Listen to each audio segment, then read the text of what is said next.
बाजार में जो मिलती है तुअर की, अरहर की, वो 60 और 70 रुपए किलो मिलती है।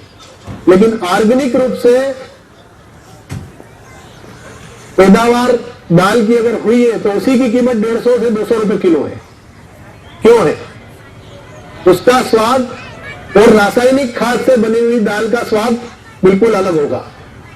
आप दोनों बनाइए, एक ऑर्गेनिक खाद से तैयार की हुई दाल और एक रासायनिक खाद से तैयार की हुई दाल, दोनों के स्वाद में जमीन आसमान का अंतर होगा। आप खुद आश्चर्य करेंगे कि ये क्या है। तो साई अग्नि यज्ञ की जो भभूत है, यह भभूत जो है बाद में आप जब सुबह आप यज्ञ करेंगे प्रातः काल का, तो यह ध्यान रखेंगे 12 घंटे तक हवन पात्र को आपको हटाना नहीं है वहां से। यह हवन पात्र सूर्योदय के समय, सूर्यास्त के समय ही आपको हटाना है, उसकी उदी निकालना है। और उस उदी को आप एक किसी भी बर्तन में या थैली में भर के रख ले, उसको एकत्र करते रहे। बाद में आप क्यारियों में और पेड़ों में उसको डाल सकते हैं।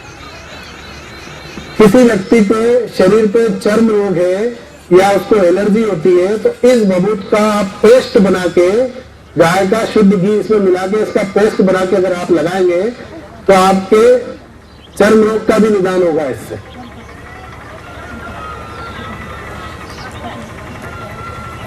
इस भभूत का एक और फायदा है, जैसे उदी मिलती है ना, आप मंदिर जाते हैं साईं बाबा के, अगर आपको कोई बीमारी होती है, सर दर्द होता है, तो आप उसको लगा लीजिए बाबा का नाम लेके। आप उदी क्यों लेके आते हैं वहां से? क्यों लेके आते हैं? इसलिए लेके आते हैं ना कि इसको खाने से हमारे दुख दर्द खत्म हो जाएंगे, हमको इसका लाभ मिलेगा। इसी तरह से साईं अग्नि यज्ञ में जो मंत्रों को आपने उच्चारित किया है और इसके साइंटिफिक रीजन के साथ इसमें प्रयुक्त सामग्री जो है, उसका उपयोग आप जीवन में करेंगे तो ज्यादा से ज्यादा आपको फायदा होगा। सौंदर्य, कई महिलाओं को सौंदर्य प्रसाधन खरीदने की बहुत शौक होता है। कोई गार्नियर का खरीदता है, कोई लैक्मे का खरीदता है, कोई आजकल बड़ी बड़ी कंपनियां चल गई है। एलोवेरा का आजकल बड़ा ट्रेंड चला हुआ है फॉरेन में, लोग 1000 2 हजार रुपए की क्रीम खरीदते हैं। इसको आप उदी को जो है आप छान लीजिए बारीक छन्नी में, इसका पेस्ट बनाइए, इसमें मलाई मिलाइए। आप गाय के दूध से बनी हुई मलाई जो होती है ना, दूध के ऊपर जो मलाई आती है, उसको मिलाइए और आप चेहरे पे लगाइए। 15 दिन बाद देखिएगा आपको किसी क्रीम की जरूरत नहीं है, आपका चेहरा कितना सुंदर हो जाएगा। ऐसे ढेरों फायदे हैं इसके।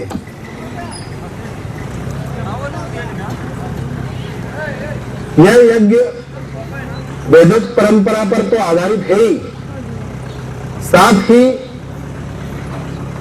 इसके जो फायदे हैं ये जीवन में बड़ा बदलाव लेके आते हैं। मैं देख रहा हूं आज हर घर में अशांति है, कई पति पत्नी से नाराज है, तो पत्नी पति से नाराज है, कई बेटा शराब पी रहा है, कहीं पढ़ नहीं रहा है, कहीं बेटा बाप के पास पैसा है कमा नहीं रहा है, काम नहीं कर रहा है। तो कहीं सब कुछ होने के बाद नींद नहीं है, तनाव ही तनाव है। व्यापार में एक ऊंचाई तक गए फिर नीचे आ गए, या नीचे है तो ऊपर ही नहीं जा पा रहे। इस तरह की समस्याएं हर घर के अंदर चल रही है। संपूर्ण विश्व में 0.5% लोग भी सुखी नहीं है। उसका कारण क्या है? उसका कारण यह है कि हम भागदौड़ और पैसा कमाने की चाहत में हमारे जो संस्कृति है, हमारी जो वेदोक्त परंपरा है। हेलो,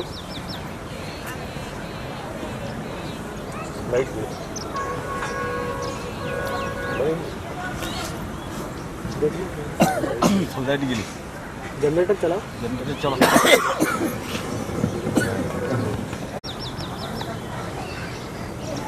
एक छोटा सा उदाहरण दूंगा मैं, हर अपने उद्बोधन में मैं कहता हूं मेरे पास हजारों लोग आते हैं अपनी समस्याओं को लेके। एक माता जी मेरे पास आई, अमृतसर की बात बता रहा हूं मैं। उन्होंने मुझसे कहा कि मेरे परिवार में सभी लोग भगवान को बहुत मानते हैं और बहुत बहुत जो है धर्म दान हम सभी चीजों का अनुसरण करते हैं।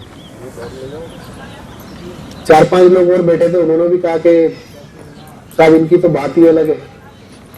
मैंने कहा ऐसे घर में तो जाना चाहिए मुझे देखने के लिए। मैंने उनसे कहा कि मैं रात को आऊंगा 10 बजे आपके यहाँ। मैं रात को 10 बजे उनके घर गया। मैंने देखा कि मैंने कहा आपका किचन मुझे देखना है। उन्होंने कहा आइए आप, स्वागत है आप। मैं जब जाके देखने लगा तो पता चला खूब सारे बर्तन पड़े हुए हैं बिना धुले हुए और पूरा किचन जो है अस्त व्यस्त। मैंने उनसे कहा कि किचन आप कब साफ करते हैं? तो बोले सुबह साफ करते हैं, रात को 10 बजे खाना खाते हैं, उसके बाद बहू भी काम पे जाती है, सब लोग बिजी रहते हैं, किचन सुबह साफ करते हैं। मैं कुछ नहीं बोला उस समय। उसके बाद मैंने उनको एक कहानी सुनाई, सत्य कहानी है बिल्कुल। अच्छा, उनके साथ ये था कि बिजनेस उनका बहुत बड़ा था, लेकिन पैसे तो मनी जो है उतनी नहीं आती थी जितनी आना चाहिए। एक व्यक्ति होता है कि छोटा बिजनेस करता है, पैसा बहुत आता है, और एक व्यक्ति होता है जो बड़ा बिजनेस करता है लेकिन पैसा कम आता है। मैंने उनको एक कहानी सुनाई। मेरे को जब समुद्र मंथन हुआ तो उसमें से भगवान लक्ष्मी जी निकले। समुद्र मंथन में से निकले थे लक्ष्मी जी, सभी को पता है। भगवान नारायण ने कहा कि मैं आपसे विवाह करना चाहता हूं। लक्ष्मी जी ने कहा कि मैं आपसे विवाह नहीं कर सकती क्योंकि मेरी बड़ी बहन दरिद्रता अभी कुंवारी है। आप देखिए, लक्ष्मी जी की बहन कौन थी? दरिद्रता। भगवान नारायण सोच में पड़ गए कि दरिद्रता से विवाह कौन करेगा। ब्रह्मा जी के पास गए। ब्रह्मा जी ने कहा कि महर्षि उद्दालक जो है वो दरिद्रता से विवाह करेंगे। भगवान नारायण महर्षि उद्दालक के पास गए। उन्होंने कहा कि आप दरिद्रता से विवाह कर लीजिए, ऐसा ही योग है। तो महर्षि उद्दालक ने दरिद्रता से विवाह कर लिया। महर्षि उद्दालक का आश्रम जो है बड़ा साफ सुथरा और सब कुछ वहां सिस्टम चलता था। दरिद्रता से उनका विवाह हो गया। दरिद्रता आश्रम में पहुंची। आश्रम मतलब पहले आश्रम ही हुआ करते थे ज्यादा से ज्यादा, या घर समझ लीजिए उसको। महर्षि उद्दालक के घर पहुंची तो वहां स्थिति बिल्कुल बदल गई। सारा आश्रम अस्त व्यस्त हो गया। जो लोग आश्रम में सुबह 4 बजे 3 बजे उठा करते थे अमृत वेला में, वो 9-10 बजे उठने लगे। रात के बर्तन झूठे आश्रम में पड़े रहते। शाम के समय झाड़ू निकाली जाती। इस तरह से आश्रम की स्थिति डावाडोल हो गई। तो आप देखिए कि दरिद्रता कहां आती है और लक्ष्मी कहां आती है। जिस घर में साफ सफाई होती है, शुद्धता होती है, वहां लक्ष्मी आती है। और जिस घर में रात के बर्तन झूठे रखे जाते हैं, जहां साफ सफाई बिल्कुल नहीं होती है, जहां वातावरण बिल्कुल नकारात्मक होता है, जहां झगड़े होते हैं, टेंशन होता है, बात में छोटी छोटी चीजों पर विवाद होता है, वहां दरिद्रता आती है। तो आप विचार कीजिए कि आपको अपने घर में दरिद्रता लाना है या लक्ष्मी को लेके आना है।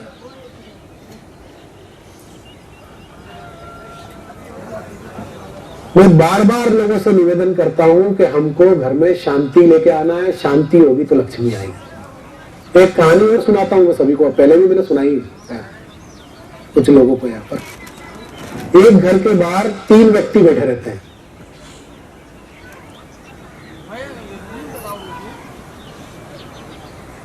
घर का मुखिया बाहर निकलता है तो देखता है बारिश होती रहती है, वो कहता है कि आप कैसे, तो बोलते कि हम बारिश हो रही है इसलिए आपके यहाँ पे आके बाहर बैठे हुए हैं। बोले आप अंदर आ जाइए। बोले नहीं नहीं,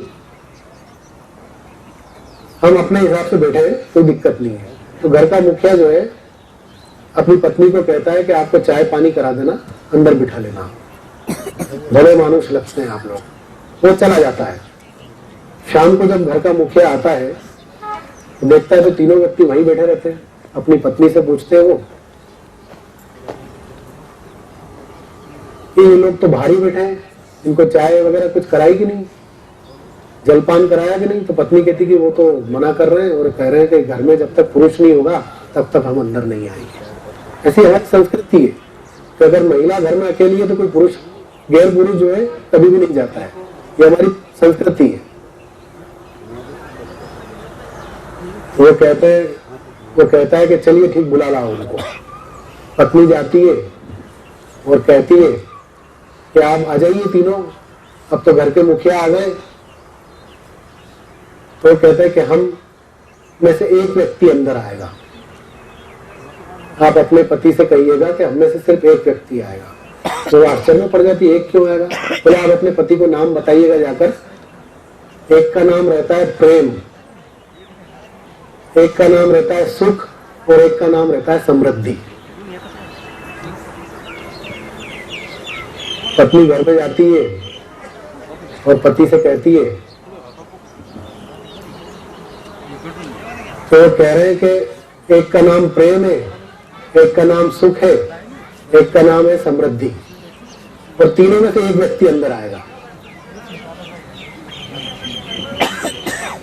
पति तत्काल जवाब देता है, बोलता है कि समृद्धि को बुला लो। पत्नी कहती है कि समृद्धि नहीं, सुख को बुलाते हैं। बहू समझदार रहती है, वो कहती नहीं छोड़ो मुझ पे, मैं करती हूँ अपने हिसाब से। बहू बाहर जाती है और कहती है कि आप में से प्रेम कौन है। तो प्रेम खड़ा होता है, बोला कहिए। बोला आप प्रेम जो भी अंदर आ जाइए। तो सुख और समृद्धि भी साथ में खड़े हो जाते हैं। वो कहती कि अभी तो आप कह रहे थे कि एक ही व्यक्ति आएगा। बोले नहीं, जहां प्रेम होगा वहां सुख और समृद्धि दोनों साथ आएंगे। तो आप सोचिए कि आपको घर में प्रेम को लेके आना है या सीधे समृद्धि को लेके आना है। सीधे समृद्धि तो कभी नहीं आएगी।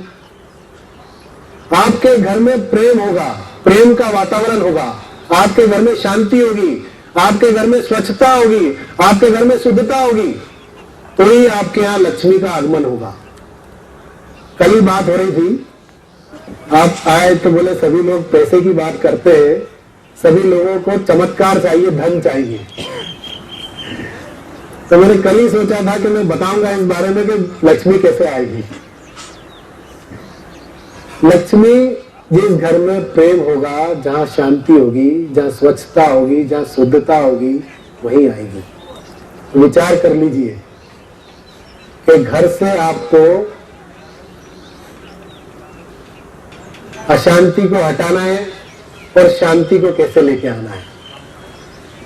तो साईं अग्नि यज्ञ जो है आपके जीवन में अनुशासन के साथ साथ जीवन का लक्ष्य क्या है, जीवन का उद्देश्य क्या है, इसको लेकर तैयार किया हुआ है। आप अगर नित्य साईं अग्नि यज्ञ करेंगे तो आपका जीवन अनुशासन में आएगा। सकारात्मक भाव से प्रार्थना करेंगे तो आपके विचारों की शुद्धि होगी, मन की शुद्धि होगी। तो मेरा आप सभी से निवेदन है कि लक्ष्मी को लेके आना है, शांति को लेके आना है, प्रेम को लेके आना है ना। इन सभी चीजों का एक ही मार्ग है, वह है साईं अग्नि यज्ञ। और भी हमारे कार्यक्रम है, हमारे 10-12 कार्यक्रम है श्रद्धाश्रम के, जिसमें साईं ऊर्जा, अभी 1 घंटे के विश्राम के बाद में साईं ऊर्जा एक क्लास लूंगा आप लोगों की, जिसमें मैं आपको बताऊंगा कि शरीर को स्वस्थ कैसे रखना है। हमारे शरीर के 7 चक्र कौन कौन से हैं, उनको हम कैसे हील करेंगे, उनको कैसे ऊर्जा देंगे, इसके बारे में आपको विस्तार से मैं बताऊंगा। आप 1 घंटे का विश्राम लीजिए। चाय की व्यवस्था अगर है यहाँ पर तो चाय सबको। इसके बाद हमारी 2 घंटे की क्लास होगी। यह 2 घंटे की क्लास आपको शरीर को तरफ आ रहे हैं। प्रकृति भी हम लोगों का साथ दे रही है। साईं श्री अपने भक्तगणों के साथ धीरे धीरे पिरामिड की तरफ आ रहे हैं। ये हमारा भाग्य है कि साईं श्री का हमारे गांव में पदार्पण हुआ। साईं श्री अपने मंच की तरफ धीरे धीरे बढ़ रहे हैं।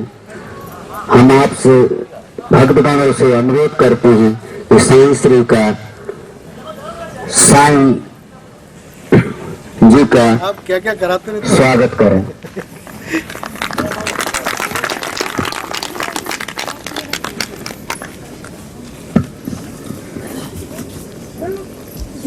पूजनीय साईं श्री मनोज जी आसन ग्रहण कर लिए हैं। सर्वप्रथम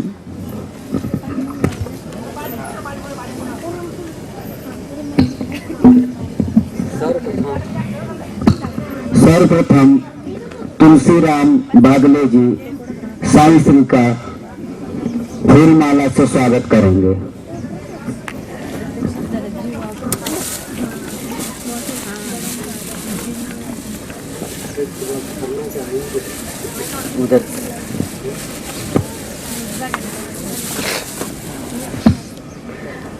आज का कार्यक्रम तुलसीराम जी के द्वारा यहाँ किया जा रहा है, इन्हीं के सहयोग से। और पूजनीय श्री साईं मनीष जी का स्वागत कर रहे हैं। आप लोग तालियों के साथ स्वागत करिए।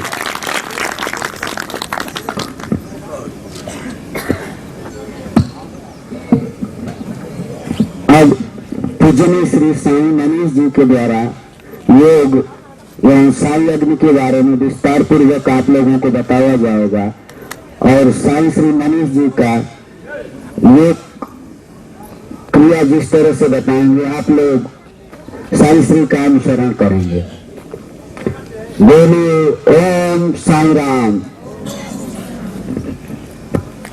बोले सच्चिदानंद सदगुरु साईनाथ महाराज की जय। जय।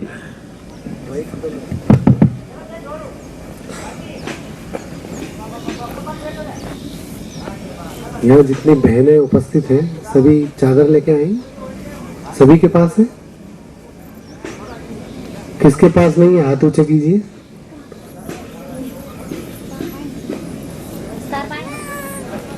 चादर की व्यवस्था हो सकती है क्या काका जी? काका जी, सुरेश भाव जी, अगर चादर की व्यवस्था है तो कृपया कुछ चादरें इधर भिजवा दें। प्रांगण में कुछ चादर और लगवा दें। इस प्रक्रिया में शवासन की स्थिति में लेटना होगा जब चादर की आवश्यकता पड़ेगी महिलाओं को। हमें पैर नहीं दिखे इसलिए नीचे से।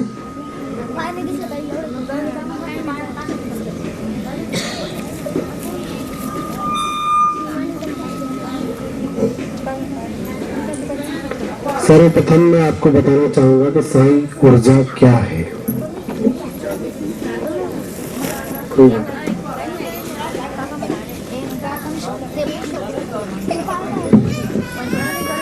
आप में से कितने लोग जानते हैं कि प्राण क्या होता है? हाथ ऊंचा करेंगे। कितने लोग हैं जो ये जानते हैं कि प्राण क्या होता है? प्राण, प्राण मतलब जानते हैं आप लोग? कोई भी व्यक्ति नहीं जानता कि प्राण क्या होता है।